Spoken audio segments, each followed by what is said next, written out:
हमारा जो निज़ाम तालीम है और हम जिस तरह की ज़िंदगी गुजार रहे हैं, जिस समाज में हम रहते हैं, हमारे साथ साथ बहुत सारे ऐसे घराने मौजूद हैं, बहुत सारे ऐसे लोग मौजूद हैं जिनके बच्चे तालीमी हवाले से बहुत सारी दुश्वारियाँ महसूस करते हैं, बहुत सारी रुकावटें उनकी ज़िंदगी में हायल होती हैं। आज मैं इसी मौजू पर बात करूँगा कि हमारा जो मुआशरा है वहाँ तालीम जहाँ बहुत ज़्यादा सस्ती होनी चाहिए थी, हर एक बच्चे की पहुँच में होनी चाहिए थी, वहाँ तालीम बदकिस्मती से कारोबार बन गई है। पहले तो ट्यूशन माफिया थी, चलो कोई इनफरादी तौर पर बहुत ज़्यादा कमज़ोर बच्चे वहाँ पढ़ने जाया करते थे, लेकिन आहिस्ता आहिस्ता ये जो मेयार ज़िंदगी का है तब्दील हुआ और हर एक बच्चा ट्यूशन की तरफ मायल हुआ और मुकाबला सख्त से सख्त तर होता चला गया।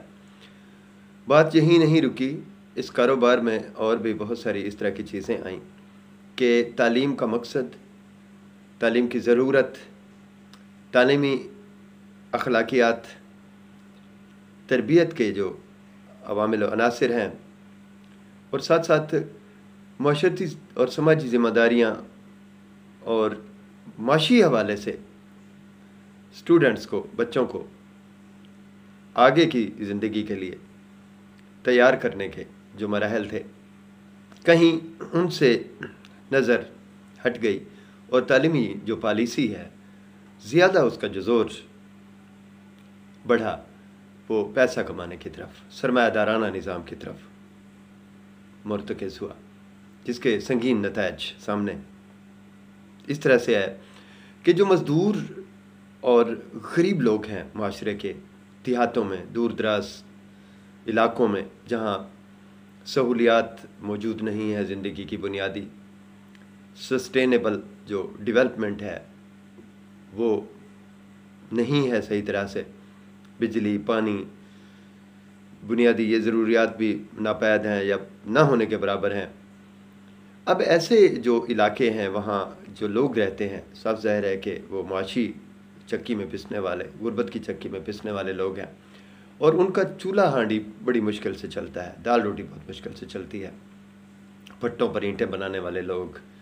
मज़दूरी करने वाले लोग, खेत मज़दूर, चरागाहों में भेड़ बकरियां चराने वाले और किसी बड़े ज़मींदार के यहाँ हारी, मुस्ताजिर, इसी तरह खेत मज़दूर के साथ साथ मशीनिक मज़दूर, पंक्चर लगाने वाले, गाड़ियों की मरम्मत में मदद करने वाले, सामान ढोने वाले, तो इस तरह के जो हमारे माशरे के गरीब लोग हैं उनके बच्चे, उनके बच्चों का मुस्तकबिल क्या होगा, इस वाले से कभी कोई पॉलिसी नहीं बनाई गई। होता ये रहा कि गवर्नमेंट स्कूल्स में सहूलियात तो मुयस्सर थीं, लेकिन वहाँ वो चमक ना रही जो प्राइवेट तालीमी इदारों में या उनके इंफ्रास्ट्रक्चर में थी। सरकारी सतह पे उस्ताद तो बहुत ज़्यादा पढ़ा लिखा और काबिल है था, लेकिन वहाँ जो ज़िंदगी की दूसरी सहूलियात और मेयारात हैं, बेहतरीन बिल्डिंग का माहौल है, इमारात का, ग्राउंड्स हैं तफरीह के लिए, बहुत सारी और ऐसी सहूलियात जो प्राइवेट स्कूलों में फ़राहम कर दी गई। लेकिन हुआ ये कि जो सरकारी स्कूलों का या कॉलेजेस का निज़ाम चल रहा था, वहाँ पढ़ने वाले जो तलबा हैं उनको प्राइवेट इदारों ने खींचना शुरू कर दिया, अपनी तरफ राग़िब करना शुरू कर दिया। मुख्तलिफ़ मराआत या इनामात, इस तरह की चीज़ें। लेकिन साफ ज़ाहिर है कि उनकी रोज़ी का भी मसला था, उन्होंने भी अपने इस निज़ाम को चलाना था। मैं बिल्कुल उनकी मुखालफत नहीं कर रहा, मैं ये बता रहा हूँ कि यहाँ इस तरह की सूरत हाल जब पैदा हुई कि गरीबों के बच्चे प्राइवेट स्कूलों में जहाँ उन्हें जाना चाहिए था अपनी मुआशी ताकत बेहतर ना होने की वजह से वहाँ ना जा पाए। मसला ये नहीं था कि वहाँ तालीमी निज़ाम बेहतर नहीं था, प्राइवेट स्कूलों का तालीमी निज़ाम बहुत अच्छा था, लेकिन बात हम कर रहे हैं मुआशी मजबूरियों की। अब हुआ ये कि मुआशरे के जो 50% लोग हैं वो बहुत ज़्यादा कम इस्तेदाद के मालिक हैं, बहुत ज़्यादा गरीब लोग हैं, और लोअर मिडिल जो हमारी क्लास है वो 10% से 20% है, यानी 70% यही लोग हैं। बाकी अपर मिडल या एलीट क्लास के जो लोग हैं उनके लिए कोई मसला नहीं होता, बच्चों को किसी भी यूनिवर्सिटी में तालीम दिलवाएं, गाड़ी पे छोड़ें या जो भी सहूलियात उनके पास हों। मसला जो है यही 40 से 50% गरीब मज़दूर और हारियों का है कि जिनके पास ज़्यादा फ़ीसों के पैसे नहीं होते और उनके बच्चे तालीमी हवाले से बहुत सारी मसाइल का शिकार होते हैं। और ख़ास तौर पे उस वक्त जब देखें कोरोना की एक लहर आई, उसमें बहुत ज़्यादा मसाइल पैदा हुए, बहुत सारी चीज़ें ऑनलाइन हो गई, बहुत सारी अर्निंग्स ऑनलाइन हो गई, रोज़गार ना रहा। तो ये मसाइल थे जो अभी मौजूद हैं। तो ऐसी पॉलिसी होनी चाहिए कि जो ये 40 से 50% लोग गवर्नमेंट के तालीमी इदारों में पढ़ते हैं, वो बेशक फ़ीस जो भी है वहाँ बहुत कम है, लेकिन वहाँ का जो इंफ्रास्ट्रक्चर है वो इस तरह का होता कि प्राइवेट और गवर्नमेंट सेक्टर इसको यकसां जो क्वालिटी एजुकेशन है और फ़ीस की जो निज़ाम है ये बराबर होना चाहिए था। अब किस तरह से बराबर होना चाहिए था कि गवर्नमेंट सेक्टर में जो गरीब तलबा हैं, तालबात हैं, वो पढ़ते, उनकी फ़ीसों ना होती, मुफ्त तालीम होती। वैसे तो पहला हक़ यही है कि तमाम जितनी भी किसी भी कौम के अफराद होते हैं उनकी तालीम मुफ्त होनी चाहिए, सेहत मुफ्त होनी चाहिए। चलो अगर ये चल रहा है प्राइवेट सेक्टर में, इस्तेदाद नहीं रखते जो गरीब लोग हैं तो गवर्नमेंट की तरफ रुख करते हैं। तो गवर्नमेंट का और प्राइवेट जो तालीमी इदारे हैं इनका स्ट्रक्चर और जो अखलाकी, समाजी, माशी, हर तरह के जितने भी ज़ाब्ते हैं ये एक जैसे होने चाहिए थे। अगर ऐसा नहीं हुआ तो कहीं मियार गुम हो गया है। अब एक तो ये बहस है, इसके साथ साथ एक और बहस ये है कि गवर्नमेंट स्कूलों तक रसाई के लिए भी बहुत सारे जो हमारे माशरे के अफराद हैं या घराने हैं, 25 से 30% ऐसे हैं कि उनके पास ना सहूलियात हैं, ना बच्चों को छोड़ने ले आने के लिए कोई बंदा मुयस्सर है, ना पैसे मुयस्सर है, ना खुराक मुयस्सर है।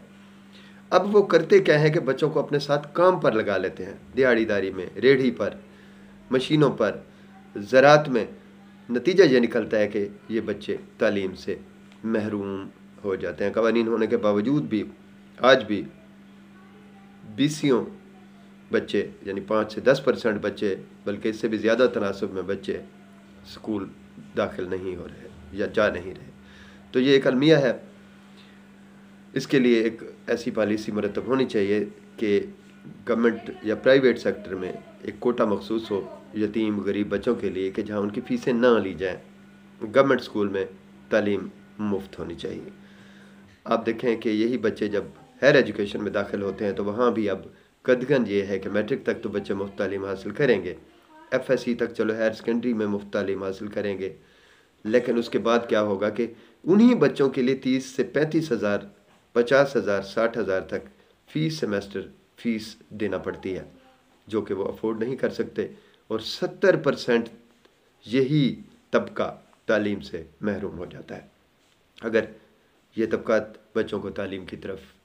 भेजते हैं, कुर्बानी देते हैं, तो उनके लिए खाने का जो निज़ाम है घर का, कपड़े पहनने का निज़ाम है घर का, ज़िंदगी को जीने का जो निज़ाम है वो बहुत मुश्किल हो जाता है, सांस फूल जाती है लोगों की, बहुत सारे मसाइल पैदा होते हैं। तो हायर एजुकेशन डिपार्टमेंट, गवर्नमेंट की जो यूनिवर्सिटीज़ हैं, कॉलेजेस, यूनिवर्सिटीज़, ग्रेजुएट कॉलेजेस और यूनिवर्सिटीज़, वहाँ भी इसी तरह से फ़ीसें बहुत ही कम होनी चाहिए, बहुत ही कम होनी चाहिए, अफोर्डेबल होनी चाहिए, यानी 5 से 7,000 तक ज़्यादा से ज़्यादा पर सेमेस्टर, के ये गरीब तबकात जो 35 से 50% है, अपनी तालीमी ज़रूरियात को पूरा कर सकें, माशी ज़रूरियात को पूरा कर सकें और माशरे में ये जबर ख़त्म हो, क्योंकि यही लोग बहुत ज़्यादा काबिल होते हैं, धक्के खा कर आते हैं, मेहनती होते हैं, यही आगे जाकर मुल्क की बागडोर संभालते हैं। सोचने के लिए, बात करने के लिए, तवज्जो देने के लिए आपके पास बहुत वक्त है। सोचिएगा, तवज्जो दीजिएगा, इस हवाले से बात कीजिएगा। अल्लाह हाफ़िज़।